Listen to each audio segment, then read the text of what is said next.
The top stories tonight in Y News.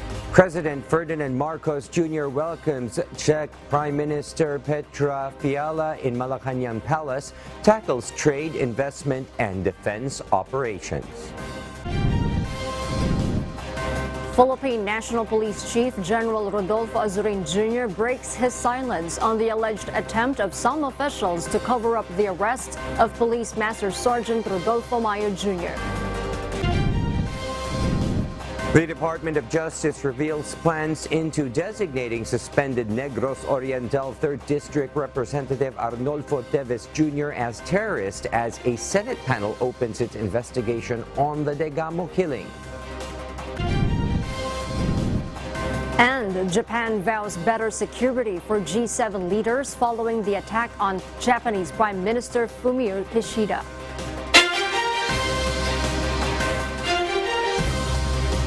Good evening, Philippines and the world. Today is Monday, April 17, 2023. Join us in the next hour as we deliver today's top stories around the Philippines and in other parts of the world. I am William Theo. We are also seen in 1,935 satellite monitoring centers nationwide and via live streaming worldwide through the UNTV News and Rescue social media channels. I am Harleen Delgado. First in the news, President Ferdinand Marcos Jr. welcomed Czech Prime Minister Petra Fiala in Malacanang Palace.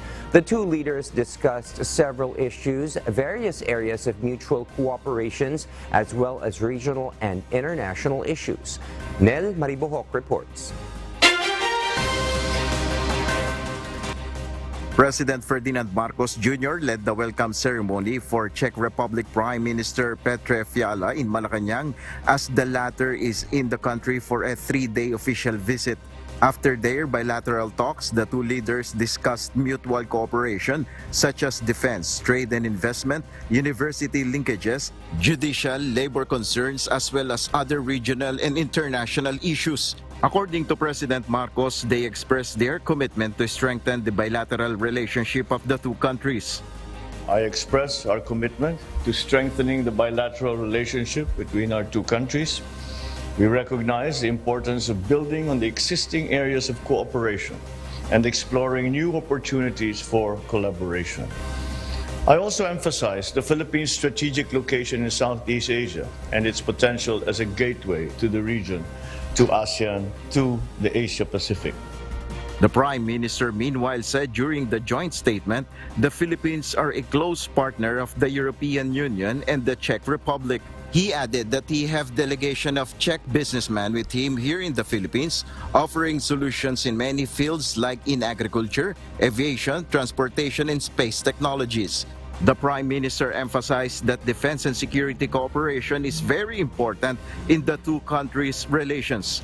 The two leaders also discussed about migration for work for Filipino workers. We also highly appreciate the Philippine system of the recruiting workers for work in other countries. Czech companies are very satisfied with Philippine citizens. We are discussing the possibilities to expand migration for work. PBBM met Fiala on the sidelines of the 45th Association of Southeast Asian Nations European Union Commemorative Summit in Brussels, Belgium in December 2022, where he sought the assistance of the Czech Republic in the transfer of defense technology. Nel Maribohok, UNTV News and Rescue. We serve the people, we give glory to God. Suspended Negros Oriental 3rd District Representative Arnulfo Teves Jr. still refuses to return home amid calls for thorough investigation before judgment. In a virtual conference following the Senate preliminary inquiry on the assassination of Negros Oriental Governor Roel Degamo, the congressman reiterated his decision not to return to the Philippines. Eileen Cerudo will tell us why. Suspended Negros Oriental 3rd District Representative Arnulfo Teves Jr. said the threat to his life is real and that is the only reason preventing him from coming home. This is amid the calls and assurances of government officials, including President Ferdinand Jr., that security will be provided for the congressman. According to Teves, he received an intelligence report that there is an instruction to shoot him. He will only return once he feels safe. Meanwhile, Congressman Arnie questioned what he calls trial by publicity and asked why he is being implicated in the Degamo case without sufficient evidence. Bakit si Arnie kaagad ang tinuro? Nasa labas pa ako ng bansa noon. Sabi, ako kaagad tinuro. Di ba dapat sa lahat ng ating investigasyon, dapat una tayong mag-imbestiga bago maghusga. Ang nangyari ngayon, nauna silang maghusga bago mag-imbestiga. The congressman also challenged authorities to file a case against him if there is a strong evidence. He then put his trust to the fairness of the judiciary. Matatalo naman ako sa kaso, di ba? Kung may matibay silang ebidensya. Hindi naman ako naniniwala na ang mga may dala ng husgado natin ay magpapadamay sa mga kagustuhan ng iba dyan na sumikat lang at may plano lang maging senador, di ba? O dahil yung husgado naman natin ay fair. The Justice Department believes that Kong Arnie Teves is currently in Cambodia. Eileen Cerudo, UNTV News and Rescue. We serve the people, we give glory to God. Meanwhile, Philippine National Police Chief Police General Rodolfo Azurin Jr. breaks his silence on the alleged attempt of some police officials to cover up the arrest of Police Master Sergeant Rodolfo Mayo Jr. and the confiscation of the 990 kilos of shabu in Tondo, Manila last year. Leia Ilagan will tell us why. The Philippine National Police or PNP Chief Police General Rodolfo Azurin Jr. has denied that there is an attempt by some police officials to cover up the arrest of Police Master Sergeant Rodolfo Mayo Jr. and the confiscation of 990 kilos of shabu on October 2022. But the Chief PNP admits that he gave clearance to have a follow-up operation in Pasig City hours after Mayo was arrested. Mayo was arrested at the WPD Lending Incorporated in Tondo, Manila, morning of October 8, 2022, wherein almost a ton of shabu amounting to 6.7 billion pesos was confiscated. During that day, ongoing po ang operation. That is a follow-up operation. So pinagpaalam po sa akin Domingo yan. Pero never in my career na may nahuli na nag-compromise ako. They offered na may follow-up operation. So, nagbigay ako ng go-signal.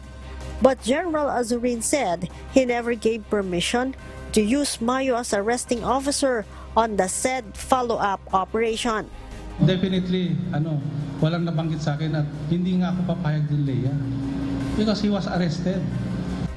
But contrary to what he stated, General Azurin admits that he stopped the operation to pursue the said follow-up operation for the fear of Mayo's life.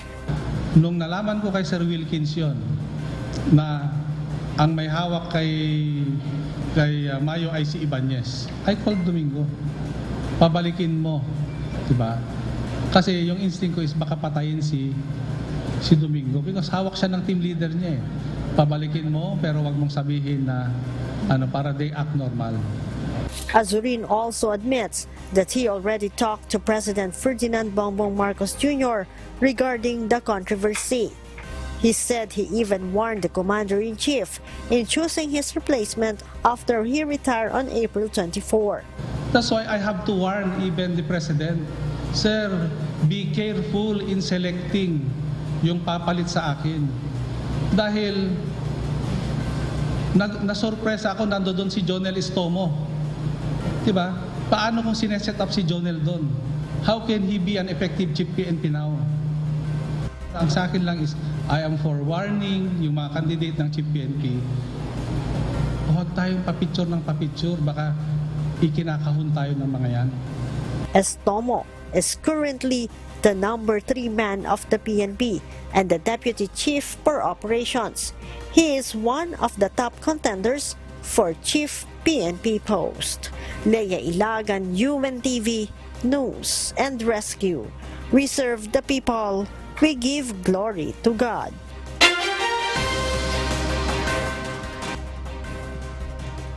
And foreign news abroad.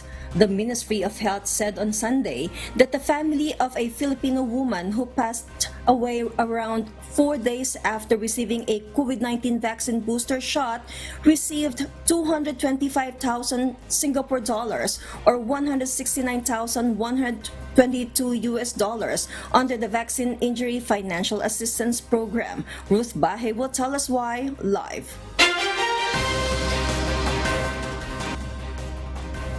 Good evening, Ruth. Good evening, Elsie. Madam Montal Charlene Vargas, a 43-year-old Filipino, passed away on December 13, 2021 due to myocarditis, an inflammation of the heart believed to be related to COVID-19 vaccination, according to State Coroner Adam Nakot. On December 9, 2021, Madam Montal received a booster dose from Pfizer-BioNTech. She displayed no negative effects for the duration of the 42 minutes of observation at the clinic, but later on started feeling sick and was brought to Singapore General Hospital.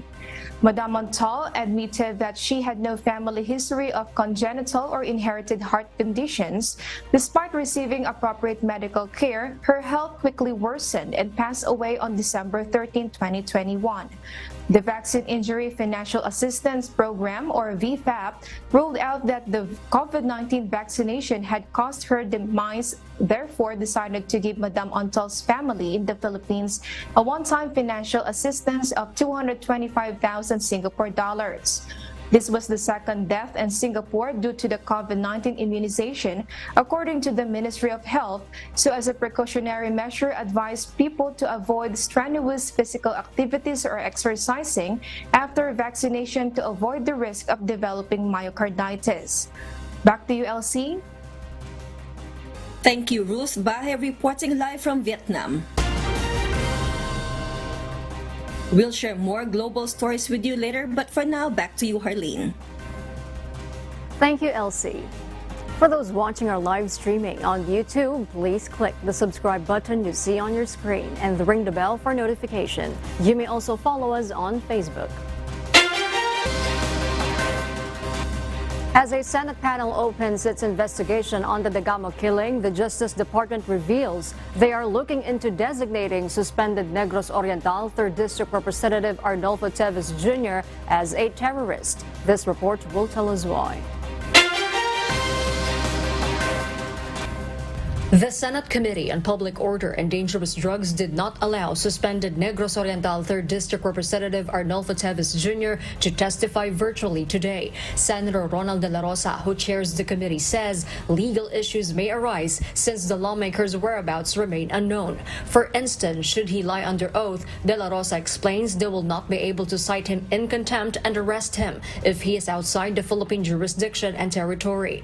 Meanwhile, Senate Majority Leader Joel Villanueva claims 4 of his friends saw Teves in South Korea. Some friends of mine have seen him in South Korea in Lotte Hotel eating in a buffet. Hindi ko lang po alam, Mr. Chairman, kung ito ay sigurado na siya nga ho yun, no? Senators renewed their call to their fellow lawmaker to return home and face the allegations against him. Sabi niya, diyan sa Senado, pwede ako safe, pero paglabas ko, baka mamamatay ako. So with that, I respect his decision. And afterwards, sige sa tawag sa cellphone ko, ba't hindi ko na sinagot? Tinanong ko, saan ka ngayon? Hindi ako magsabi. Baka mamaya, alam ko na, alam na niya na hindi siya magsabi kung saan siya. Department of the Interior and Local Government Secretary Benher Abalos also guarantees Teves' safety. Si Congressman Teves, pag pumunta siya dito, mapunta at palabas. Yes, sir. Walang babaril sa kanya. Ako mismo magbabantay, sir. I assure you 100%. So kung mamatay siya, ikaw mananagot? Yes, sir. Thank you. So, usapang lalaki yan. Ha? Kung nakikinig ka ngayon sa Congressman Teves, Pareho kami lalaki. Kung lalaki ka, lalaki rin kami kausap. Hindi ka mamamatay kapag uuwi ka dito sa Pilipinas. Meanwhile, Justice Secretary Boying Remulla reveals they are looking into designating and proscribing Teves as a terrorist. The secretary believes the activities that led to the killing of former Negros Oriental Governor Ruel Degamo are covered under the anti-terrorism law, including the recruitment, financing, and purchase of firearms. Everything that transpired is actually has the hallmarks of terrorism in it, Mr. Chairman. However, when cases were filed individually, we could not really file an anti-terror case immediately, or we cannot actually file an anti-terror case immediately because it takes a lot of legal theory and a lot of research to be able to prove a terrorism case. However, as a solution to the impasse here about the surrender of Mr. Teves or Congressman Teves, we are looking at designating him or proscribing him as a terrorist, to have him proscribed by the Court of Appeals or designated by the Anti-Terror Council because of the acts that happened. Remulla adds they believe it is the most applicable case for Teves for him to face the law. If the person will not surrender, then we will have to make the world smaller for him. And that is really the purpose of the anti-terror law. Dito nakapaloob ang lahat na dapat natin gawan. Tanggalan ng passport, lahat talaga ipiti na po. Kaya angkop ang anti-terror law sa mga nangyari po ito. The Senate panel will continue its inquiry on Tuesday, April 17. Jorin Delgado, UNTV News and Rescue. We serve the people. We give glory to God. Meanwhile, the Bureau of Internal Revenue, or BIR, has decided not to extend the deadline of filing of 2022 annual income tax return, which is due today, April 17. JP Nunez will tell us why. Individuals, business owners, employers, liaison officers were among those who rushed to the Bureau of Internal Revenue or BIR offices on the last day of 2022 annual income tax return filing today, April 17. According to some of the liaison officers, they had struggled to collect the documents of their employees to file for AITR. However, they still tried their best to file tax payment documents to avoid penalties. Gayun, yung mga nagpasign pa kasi kinuha sa kliyente. Yung iba hinintay na lang para sabay-sabay. Mahalaga po sir kasi kung kung hindi po tayo makakapagbayad magkakaroon po tayo ng penalty. Talaga pong hinabol po namin para hindi po kami ma-penalty. Yung iba kasi hindi dumating agad sa office, hindi dumating on time. Kasi yung iba nagbakasyon, kaya hindi napirmahan ng mga client. Importante talaga. Kasi pag hindi mo binayaran yan, ang taas talaga ng penalty yan. According to BIR Commissioner Romeo Lumagi, those who fail to submit their income tax return before or on the deadline date will have a surcharge of 25%, annual interest rate of 15%, and other compromise penalties. Earlier this afternoon, only those who had been in the BIR regional offices before 5 p.m. were accommodated. Bukas po ang aming mga opisina hanggang alas 5 po, 5 o'clock ng hapon at lahat po ng mga nandyan na sa aming opisina ay sisiguraduhin namin na maserbisyuhan kayo. The BIR aims to collect 2.6 trillion pesos of tax from 2022 annual income tax return. Only 10% of those they expected to file today are missing. The BIR is firm in not extending the deadline of filing of AITR. JP Nunez, UNTV, News and Rescue. We serve the people, we give glory to God. The Department of Agriculture clarifies that there will be no importation to be facilitated for the buffer stock of the National Food Authority. The DA also assures that the country has sufficient supply of rice. Ray Pelayo will tell us why. The National Food Authority or NFA's buffer stock for July is estimated to go down to 500,000 bags or less than a day of the country's consumption. Last week, during the meeting with President Ferdinand Marcos Jr., the NFA proposes to import around 330,000 metric tons of rice to make its reserve good for 9 days. However, this was opposed by various agricultural groups. Under the rice tariffication law, the National Food Authority or NFA's mandate is limited to procuring the country's buffer stock of rice for calamity. Even Senate Committee on Agriculture and Food Chairperson Senator Cynthia Villar reiterated that the NFA cannot do importation anymore. Sabi nung maghahanap na lang sila kung saan mura eh. Oo. Ayun, kung taasan nila, pero hindi sila pwede mag-import. Ang nag-i-import is private. Agriculture Undersecretary Mercedita Sombilla said that there were no importations on the part of the NFA because they are fully aware of the law. The official noted that the NFA will source their stock to local farmers from areas with lower farm gate price. I think where NFA is coming from, is kung pwede nga lang na i-import yon, kasi yun na nga sinasabi nga nila na since hindi pa rin tayo sapat, nagkukulang din lang naman tayo, sinasabi nila, bakit hindi na lang namin i-import? But that's precisely the reason why we opened up the rice market.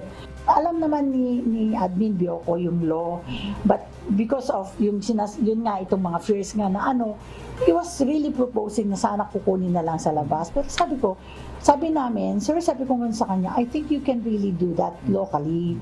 Nag-usap na sila ng rice program and how they could really secure the 330 from local sources. The Philippine Chamber of Agriculture and Food Incorporated or PCAFI recommends increasing the buffer stock of NFA to 100 days, but it needs around 50 billion pesos to procure. The group acknowledges the need for importation, but it should be scheduled during planting season. The NFA should start buying from the local farmers. It's harvest time. Hindi dapat mag-import ngayon. Ang importation should happen sometime siguro pag-umpisa ng planting season, ng wet season. The Department of Agriculture said that at the end of the year, the country still has a surplus good for more than 40 days. Ray Pelayo, UNTV News and Rescue. We serve the people, we give glory to God. It has been 47 days since the oil spill from the sunken MT Princess Empress happened in Oriental Mindoro, and the residents affected by it have lost their livelihood. However, aid provided by the government has given them hope. Residents like Alvin Candelaria have received free fiberglass boats that they can use for fishing when allowed. Meanwhile, Mang Manuel plans to start a 45-day livestock chicken business, but he needs a loan from the Department of Social Welfare and Development's Assistance to Individuals in Crisis Situation or AICS program. These two are just among the many residents who have been affected by the said oil spill but are determined to survive this crisis. Last Saturday, around 1,000 families were provided with different types of help, including cash assistance and livelihood grants under the leadership of President Ferdinand Marcos Jr. Following the massive flooding that hit Misamis Occidental, the local government unit distributed 5,000 peso relief aid for affected residents. Meanwhile, locals received a God-given blessing after some coastal areas were filled with shrimp called alamang this weekend in Masbate City. Alan Manansala will tell us why. Around 2,677 families affected by flood in December last year received 5,000 cash assistance from the local government unit of Misamis Occidental. The residents who were included in the cash assistance program were from the towns of Sinacaban, Clarin, and Tudela. In total, the cash assistance distributed to all affected families amounted to 13,385,000 pesos. It was December 2022 when heavy flooding brought by the inclement weather displaced thousands of families in the said province.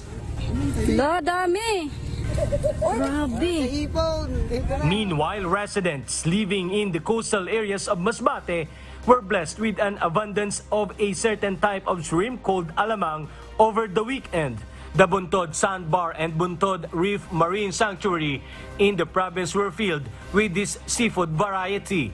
According to locals, this time of the year is considered alamang season, so it was expected that the coastal areas of Masbate would come across this type of seafood. As a result, residents and some local tourists didn't miss the opportunity to gather some of this God-given blessing. Alan Manansala, UNTV News and Rescue.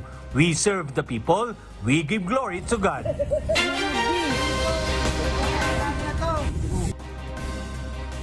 Tensions between the two Sudanese military groups have grown into a violent exchange as fighting reaches its second day, causing deaths and more than 1,000 of injuries. Marvy Delphine will give us the details live.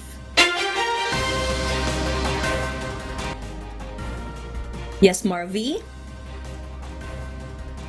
Elsie, the fighting has taken the lives of around 56 people, with over 600 people wounded as a result of the fight between Sudan's paramilitary group and army, which broke out on Saturday. In total, over 83 people have died, with 1,126 injured since April 13, with fighting now being reported in the army headquarters in Khartoum, at the presidential palace, and across the eastern and western regions. Accusations have been exchanged between the paramilitary chief Dagalo and the General Burhan, the Sudanese military leader, both of who took over the president, now leaving the military in power. In a statement by the World Health Organization, or WHO, they reported the lack of medical personnel and anesthesiologists, and with limited movement in the city, care for patients is difficult for health workers. Meanwhile, the WHO has called for the end of the violence alongside other international leaders. Surrounding nations have offered themselves to settle the situation. Back to you, LC. Thank you, Marvy Delphine, reporting live from Australia. Japan has given security assurances to the leaders of the G7 following an attack on Japan Prime Minister Fumio Kishida. On Saturday, April 15, PM Kishida was giving a speech in Wakayama when a small explosive device was thrown at him, raising concerns about the country's security for its politicians and world leaders scheduled to travel to Hiroshima for the upcoming G7 summit. Although Kishida emerged unscathed, the attack has drawn comparisons to the assassination of former Prime Minister Shinzo Abe, who was shot last year during a campaign speech. Meanwhile, PM Kishida urged Japan to provide maximum security during the dates of the G7 summit next month, and vowed that the attack would not disrupt the elections. Chief Cabinet Secretary Hirokazu Matsuno said the police would boost security for Kishida and the participants at the summit from May 19 to 21. And those are the reasons behind the news in other parts of the globe. I am Elsie Marcos, live from Auckland, New Zealand. Good evening. The Department of Health, or DOH, officer in charge, Undersecretary Maria Rosario Vergere, met with newly appointed World Health Organization, or WHO, Country Representative Dr. Rui Paulo de Jesus on Monday, April 17, to discuss collaboration opportunities to strengthen universal health care in the Philippines. Vergere outlined the direction of universal health care in the country and the areas where the WHO and DOH can work together to further develop healthcare services. Among the topics discussed was the finalization of the WHO Country Cooperation Strategy for the Philippines for 2023 to 2027, which will align with the national health sector strategies and the Philippine Development Plan. During the meeting, the new WHO country representative congratulated the Health Department for its successful COVID-19 vaccination program, which reached even the most remote areas. The DOH OIC expressed her assurance that the department will work to the fullest to improve health systems and looks forward to continued collaboration with the WHO towards achieving the common goal of realizing the Universal Healthcare Act for Filipinos to become among the healthiest people in Southeast Asia and the world. our kasangbahay. As the world faces these trying times amid the pandemic caused by coronavirus, we are inviting everyone to join the global prayer for humanity. Good day. I'm Brother Eli Soriano of the members of the Church of God International. I want to invite you to join us in a minute of prayer every day to pray for humanity and the whole world as we go through these perilous times. While safety measures like washing of hands and strengthening of our immune systems may help us through this horrible predicament, there is still no precaution or cure more powerful than God's mighty intervention. And we need His intervention now more than ever. It doesn't matter what religion you are in or what denomination you belong. This is an invitation for all the people around the world who cares for the future of their family, friends, loved ones, and humanity as a whole. Everybody is welcome to pray with us. For more details, you can check out the description box below. Thank you very much, and I hope to hear from you soon. May God bless you.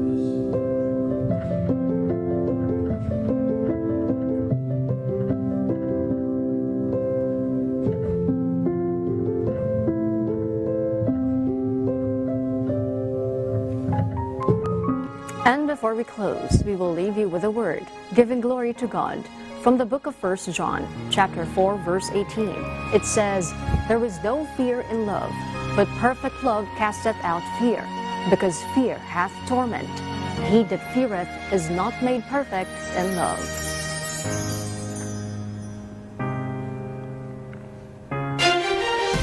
Those are the reasons behind the news, April 17, 2023. Reasons we deliver to you as they unfold. I am Harney Delgado. And because we need to know, we will always ask why. I am William Theo. We serve the people. We give glory to God.